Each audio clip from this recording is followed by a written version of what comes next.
We're at 5:07. Thank you for including a bunch of different policies. That was really helpful. interesting and yes, very helpful. Sure. I particularly liked the part in Merrimack Valleys where they talk about elementary schools with only one class for each grade. I'm not gonna lie, I thought we were maybe not singular in that, but I hadn't actually thought about that, so. I picked that up too. I liked, because it said are given special consideration. Yeah. So I liked that piece for. And given some of the things that have been happening with Canterbury recently, elementary schools with only one class for each grade will be given special consideration. The goal is to have a minimum of one classroom teacher for each grade level. I do like that, and I wouldn't be opposed to adding something like that. I don't think that one class for each grade level happens. I won't say that it won't happen at Belmont, but I think it's far less common at Belmont Elementary. Yeah, I've never experienced one classroom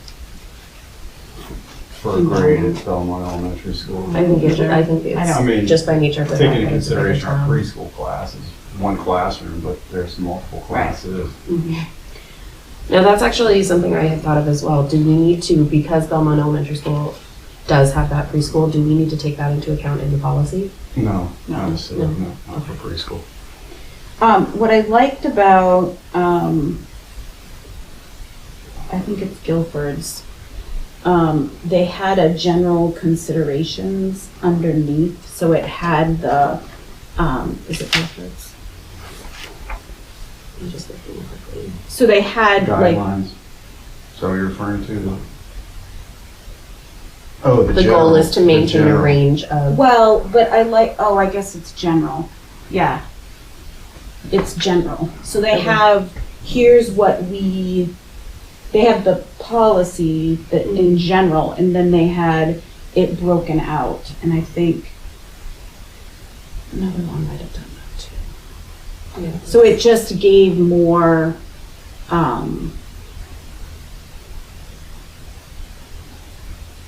different pieces to it, as opposed to just the school board association's document. So I put together the draft SRSD policy based on the school board association, minus the sentences that aren't even applicable anymore. Right. You won't need to notify the DOE around that. Right. And then just take it from there, basically. Right. I think we can pick out some of the things that you like from some of the other districts Right. and add them. The School Boards Association and the draft policy, the wording in there is specific to ED 306 rules. So those are the guidelines. Right. Yep. Those are the minimum standards. So, and they use the word strive to maintain that number, Yeah. which I think is important. Oh, I see. Right. I was looking at something else. But, So I think if we pick and choose some of the things that you like out of the other policies, combine it all together, and then put together a draft for ourselves. So I agree. One of the things that I liked about Guilford was that they break it out and let you know the goal is to maintain a range of this many to this many students per class. And then I think, again, because Canterbury is so small and they typically, not always, but typically have one class per grade, adding that caveat that Merrimack Valley has in here too, that elementary schools with only one class for each grade will be given special consideration, because there might be, I want to say it's the class that's going into 4th grade at Canterbury. I think there's only 9 of them. Mm-hmm. So yeah, I liked how, in particular, how Guilford has essentially the ed language, like what's in the law, but then it says, here's the following guidelines to be used by administration for class sizes. And then it brings it down, right? So Guilford Elementary, the ED 306 would say 25 students, but what we're searching for is really 12 to 15. Like, I liked that it's showing. And then the other piece, I liked everything they have under general, because I like how it's saying in grades K to 8, the balance of assignments of students with special needs or talents among all the classes available. And then the other piece will be among the classes available and appropriate to support the students. I don't know. I just liked how they laid that out. One other thing that I really liked was in Bedford's, they have the course availability section too, where they talk about kids who maybe want to double up, and giving precedence to ensure that everyone can fulfill their graduation requirements prior to giving those students the opportunity to double up. Yep, it's page 11.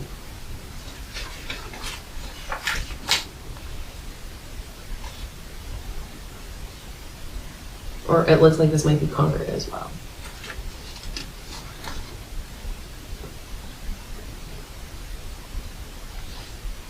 I think that's Manchester. It says adopted from Concord School District Policy 614 and Bedford High School 2012, 2013. Oh. But it's actual Manchester's policy. Interesting. Yeah. I was looking at the bottom. Yeah. I'm like, Because that's where most of them were, which Right. what it Yeah, was. that's Manchester. Okay. Well, then Manchester's course availability. So, in putting this together for I know. for a first reading, keep the draft paragraph of the policy that we have so far, and then add Guilford, the goals I like that. underneath that. Yeah, what we're, yeah. Are we going to add the general section under Guilford as well? Well, Because it sounds Yes. like we're gonna develop a policy based on adapting other regional school districts' policy, and making it all one for ours, right? say that again. So we're gonna take the draft, the minimum standards wording, and then we're gonna basically adapt our policy to, sounds like 3 potential other school district policies. To include things that are applicable to the Correct. district. So yeah, I like the general, or we don't have to call it that, but the whole special consideration for AP, special education, or other classes to run with lower enrollments. We want to make sure. Right. I think it can potentially be hard to get upwards of 20 kids in certain AP classes.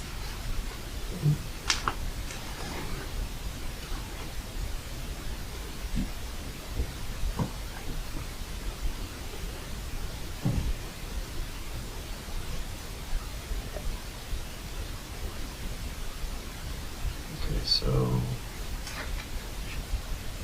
if we go to the draft class size policy for our district, keep lines 4 through 9.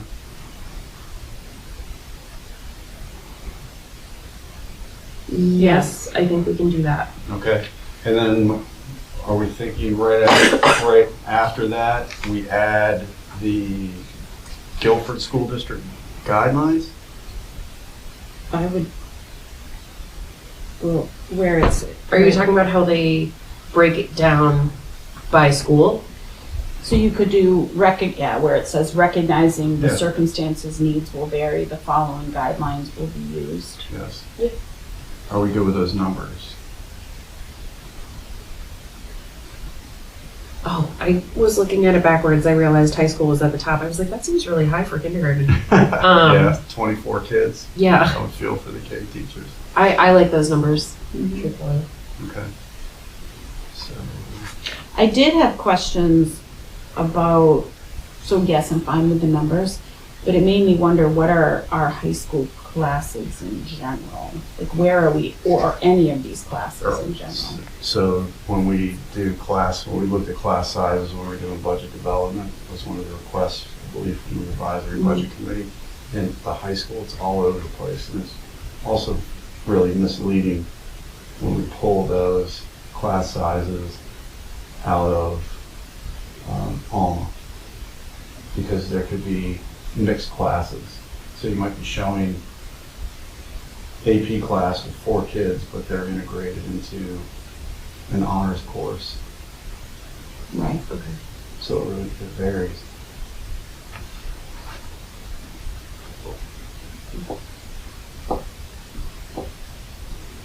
I think the guidelines that Guilford put forward, those numbers are solid. You're good.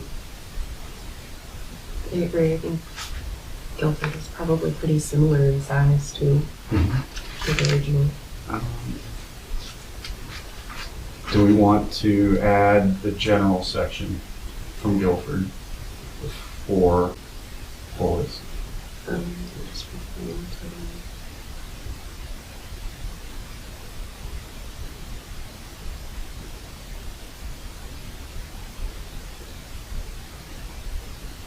I think that's fine.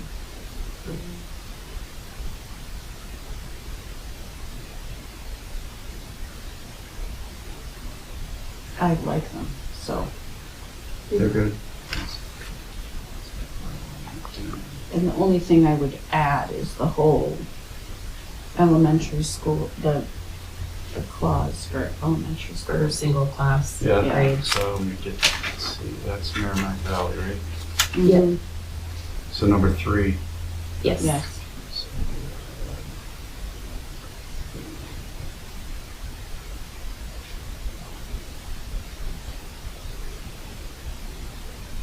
Okay. Now, some in here, some of the policies have, if class sizes are below 15, some say below 10, that it needs to go to the school board to run, particularly at the high school. I don't know, 15 is way too high. But I don't know what does it take to minimally run a class at the high school? Yeah, I'm that's- talking AP, a straight honors class, not mixed in. Yeah, we try to run every possible course that we can, even with the low enrollments when it comes to AP and honors courses. You know.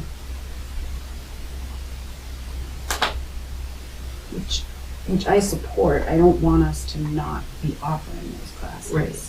The hard part is if you have a teacher who only has 5 students, 1 block, and then another teacher has 20, Yeah. 15. I think with our AP courses and potentially our honors courses, we'd be coming back to the board every year, asking Right. approval to run them, so.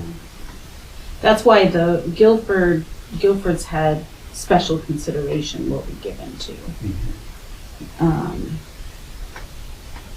I was just throwing it out there because it was one of the things that.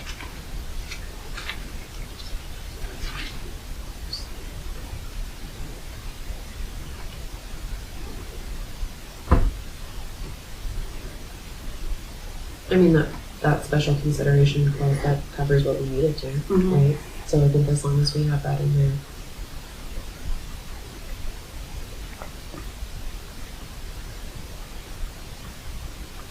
Those classes should be able to run. I mean, I'm not gonna say, if only one person signs up for a particular AP class, we're probably not gonna run it, but,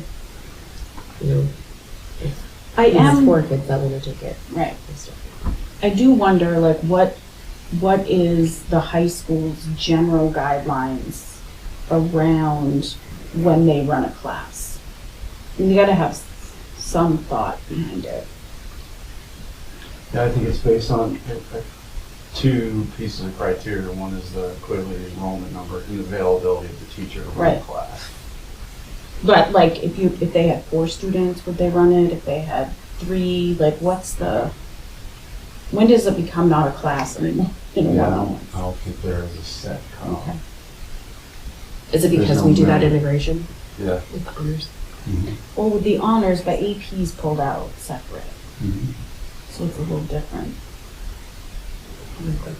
I know. You'll get there. Don't rush it. Yeah, not at all. So let's see what that looks like Okay. when you, So, and what else did you want? I'm not the chair, so. I think, no, you're fine. I truthfully think that that covers the majority of what I saw in these that would apply, and I think that's a solid way to start.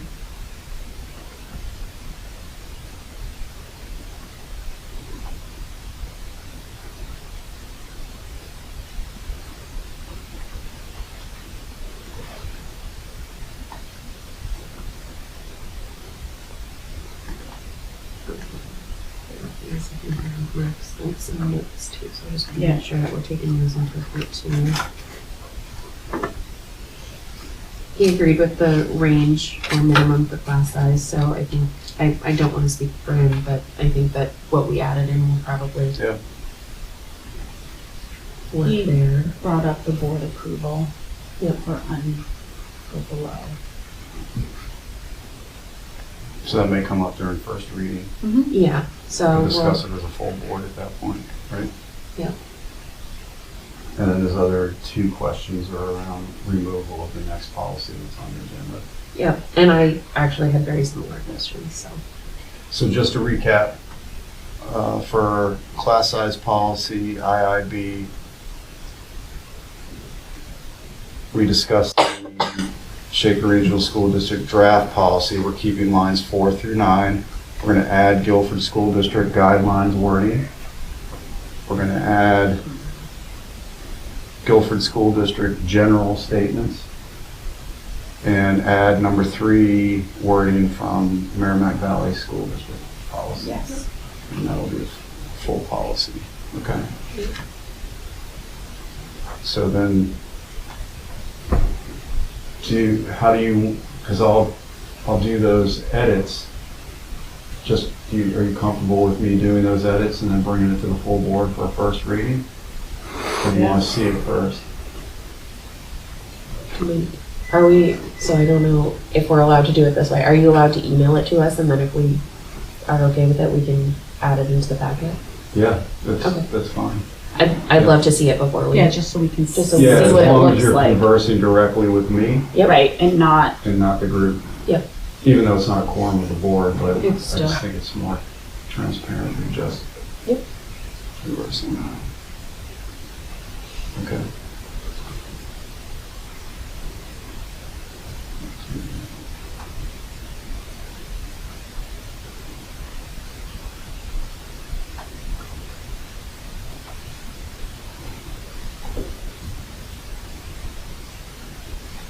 All right. We good on that? mm-hmm. I think so.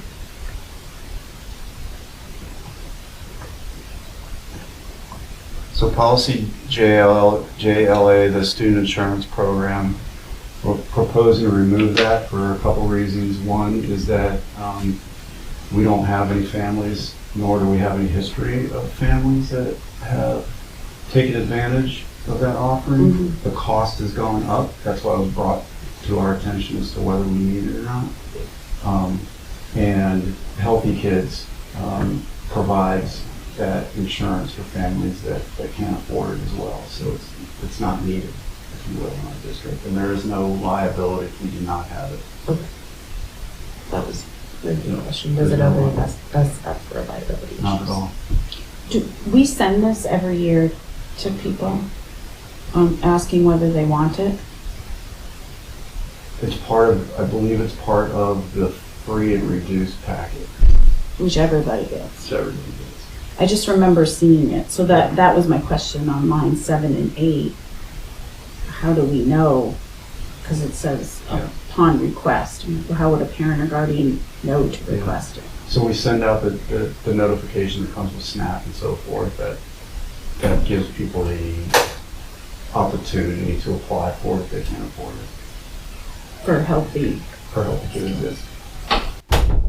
So is there is there like a cover letter or something that goes out with the free and reduced lunch application? It's part of the, Yeah. if there's a cover Okay. letter, it's all part of the package Okay, itself. as long as that information is available. Yeah. Yeah. I think it's fine removing that. If there's no liability and all of the Right. information that's Right. necessary is available in another way, I'm fine with it. We should be good. So what do we, it's not, we need to talk about, because Mark can't make meetings.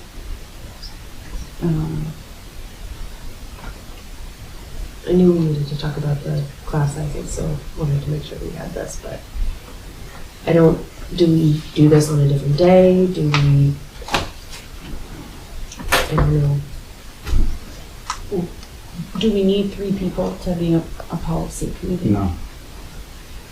You don't need to have 3 people to have a committee. I mean, because I don't think he can get here any night before I know. 6. So I do feel pretty strongly that there should be representation from both towns on any subcommittee. know, right. So I should, So I do think that if Mark cannot be on the policy committee due to, work commitments, then we do need to bring in another Belmont representative. That makes sense to me. which would be probably, because buildings and grounds are Jeff, Randy, and Sean. So it'd be Jill. Jill. I can ask Jill.